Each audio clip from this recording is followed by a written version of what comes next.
This segment brought to you by Kansas Regenerative Medicine Center. Your stem cells, your health, your life. Each year, the events of D-Day move farther away. They live in the memory of fewer and fewer veterans. Someday, in the not-too-distant future, there will be no one alive to recall that day.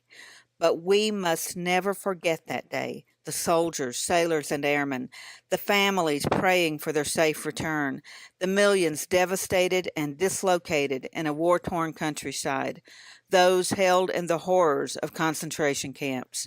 The fate of the world rested on the shoulders of the man from Kansas and the men who would carry out his orders. In perusing Dwight D. Eisenhower's papers, I was struck by the committee meetings that led to Operation Overlord. Ike was the commander of the Allied forces, but that didn't mean he was not part of a command structure that was complex, filled with different backgrounds and perspectives, a virtual minefield of international repercussions with the personalities and national interest involved. Ike's strength lay in his ability to bring about consensus, and yet there were times when his patience was tried and he threatened to walk away. I don't believe he would have. He was too aware of his critical role and too devoted to duty. But in recalling this day that changed the course of history, we should also recall that it was not a smooth path, not an easy decision, and that Ike's plan was met with great criticism. In the end, it was Ike's decision, as his comrade General Omar Bradley remarked, solely Ike's decision. Let us listen together to the words of that son of Kansas. Let us listen with gratitude and humility as we remember the men who sacrificed all so many years ago and those who sacrifice daily. God bless them.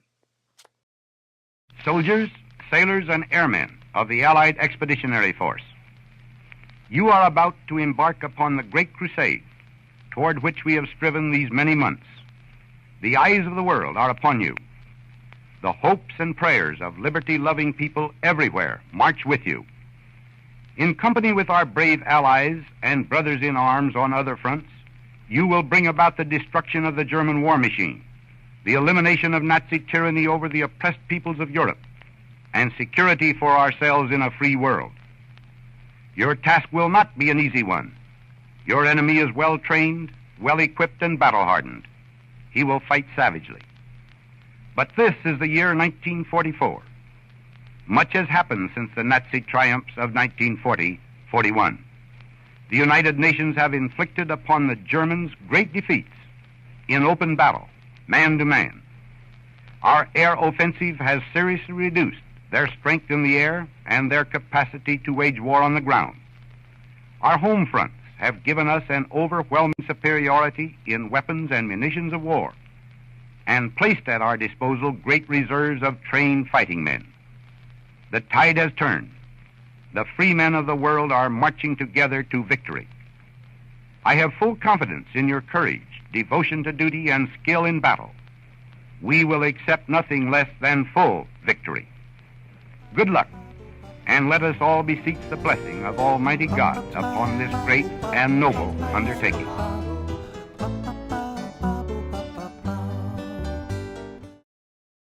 Join us at the Butterfield Trail Museum and the Fort Wallace Museum for the Trails to Rails celebration July 12th, 13th, and 14th, as once again Butterfield's Overland Dispatch runs stages on the Smoky Hill Trail from Russell Springs to Pond Creek Station at Wallace.